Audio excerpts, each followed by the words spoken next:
பார்ப்போம். ஒரு புளிக்கரண்டி ஆயில் போட்டுக்குவோம். கொஞ்சம் பட்டை,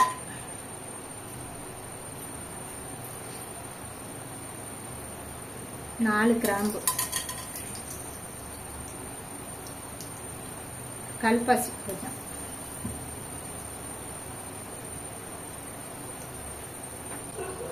அரை கிலோ சிக்கன் எடுத்துருக்கேன்,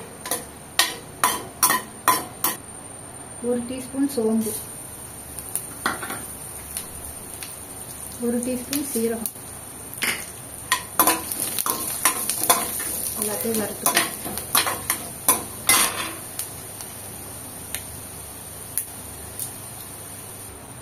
1/4 டீஸ்பூன் மிளகு,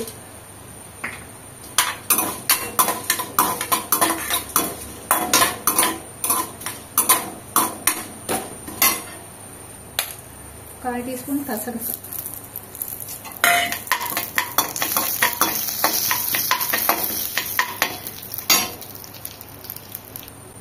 இந்த அளவு இஞ்சி பார்த்துக்கோங்க, இந்த அளவு பூண்டு எல்லாத்தையும் நல்லா சீரகம் சோம்பெல்லாம் ப்ரௌனாக வந்ததுக்கப்புறம் இஞ்சி பூட்டை போட்டு கொஞ்சம் புதினா இது போட்டு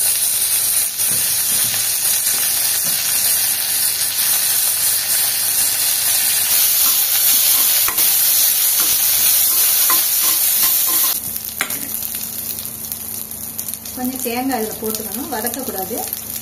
அப்படியே ஆஃப் பண்ணிட்டேன். அப்படியே போட்டு அரைச்சிக்கணும்.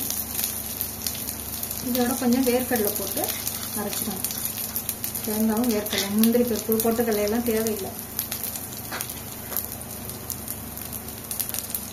வேர்க்கடலை போட்டால் முந்திரி பருப்பு பொட்டுக்கடலை எதுவுமே தேவையில்லை. வேர்க்கடலை தேங்காய் கொஞ்சம் இது ரெண்டையும் வதக்காமல் அது மேலே போட்டு நான் ஆஃப் பண்ணிட்டேன். அடுப்பை அரைச்சிக்குவோம். ஒரு 1.5 புளிக்கரண்டி ஆயில் போட்டுக்கோங்க.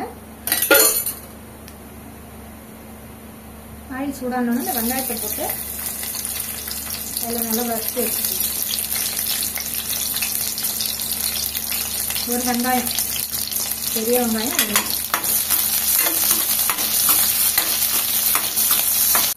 இதை இப்போ ப்ரௌனாக வதக்கி அப்படியே அரைச்சி தனியாக வச்சுக்குவோம்.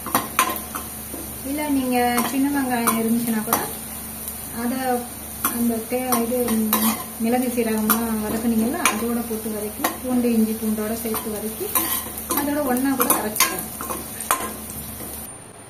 இந்த வெங்காயத்தை 1-2 அரைச்சி வச்சுக்கணும். இதில் 2 புளிக்கரண்டி ஆயில் போட்டு ஏற்கனவே அதில் ஆயில் இருக்கு. கொஞ்சம் பட்டை,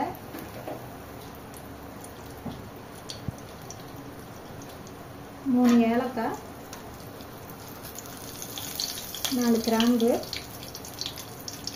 கொஞ்சம் பிரிஞ்சி இலை,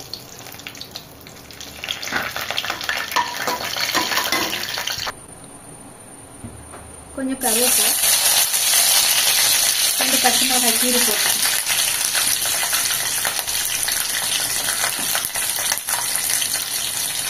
நைஸாக கட் பண்ண வெங்காயம்,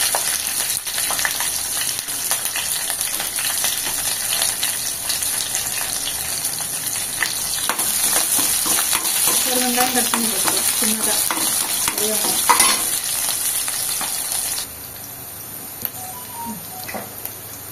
சின்ன தக்காளி 2 நைஸாக கட் பண்ணிக்கணும்.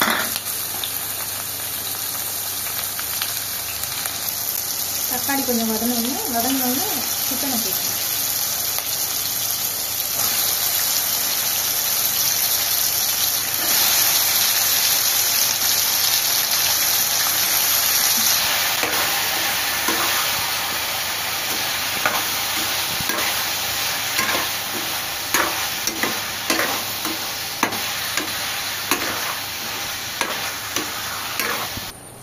கலருக்கு கொஞ்சமாக மஞ்சத்தூள், 1 டீஸ்பூன் மிளகாய் தூள், 2 டீஸ்பூன் மல்லித்தூள்,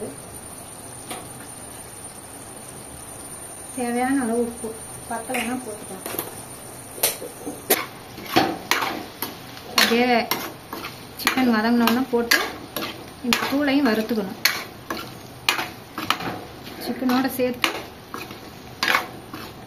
தூளை வறுத்துறணும்.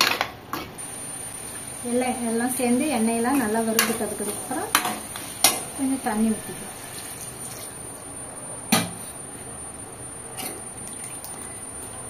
இப்போ இந்த மிக்சர்டு அரைச்சி வச்சோம்னா இதையும் போட்டுக்கணும். தண்ணி தேவையான அளவு கிரேவி அளவுக்கு வச்சுக்கோங்க.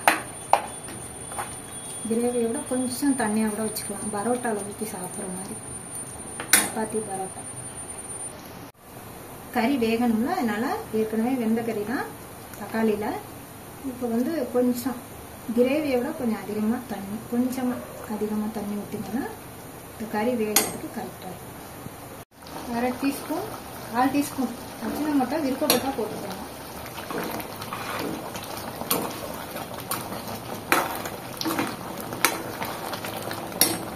இப்போ இந்த வெங்காயம் அரைச்சி வச்சுக்கோங்க. எண்ணெயில் வதக்கணும் வெங்காயம். இந்த பேஸ்ட்டை கடைசியாக இறக்கும்போது போட்டு இறக்க வேண்டியது.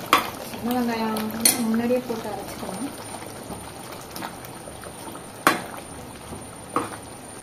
இப்போ அப்படியே வேர்க்கடலை மேலால தூவி விட்டு அப்படியே இறக்கணும்.